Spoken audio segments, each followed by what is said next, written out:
पाणी पितात पाणी पितात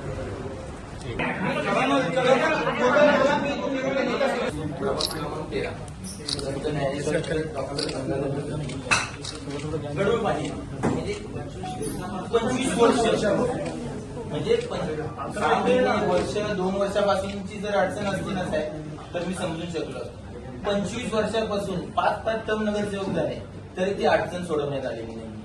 ना इलाज असतो. हा माझ्या पक्षाचा मोर्चा नाही. लोक बोलतात की उद्धव ठाकरे पक्षाचा एक नगरसेवक घेऊन नाही. हा मोर्चा सर्व पक्षाची लोक आहेत आणि सर्वसामान्य लोक संत ज्ञानेश्वर नगर डॉक्टर गंगाधर नगर मधली लोक आहेत. 25 वर्षापासून वारंवार सगळ्यात महत्वाचा आहे. पण 25 वर्ष जर ठाण्यातल्या एखाद्या प्रभागात खास करून त्या प्रभागात एवढं कार्यशील नेतृत्व आपले शिंदे साहेब लागतात तिथे जर गढूळ पाणी 25 वर्षापासून येते तर खरोखर हा लांछनास्पद प्रकार आहे. त्याच्यासाठीच मी आपल्याला हे निवेदन घेऊन आलेलं आहे. आणि ह्या पाण्याचं साहेब आपल्या ठाणे महानगरपालिकेचं जी प्रदूषण नियंत्रण विभाग आहे तिकडून टेस्टिंग सुद्धा केलेली आहे साहेब.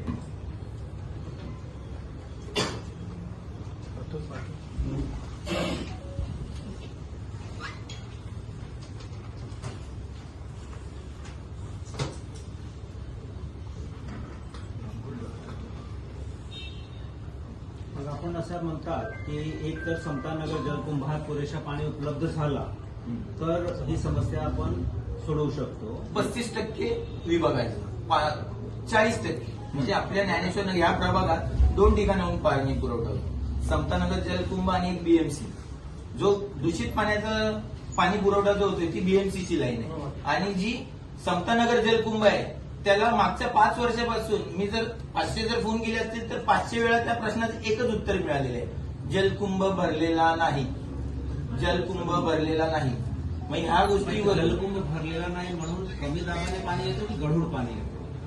नाही साहेब कसं आहे माहिती आहे का, 2 लाईन आहेत साहेब आपल्याकडे. एक बीएमसीची डायरेक्ट पाण्याची लाईन आहे जो एरिया 55% कव्हर करते आणि एक ही समतानगर जलकुंभाची लाईन आहे जी 40-45% एरिया कव्हर करते. 55% जो एरिया कव्हर होतो तिथे संपूर्ण गढूळ पाण्याचा पुरवठा होतो डायरेक्ट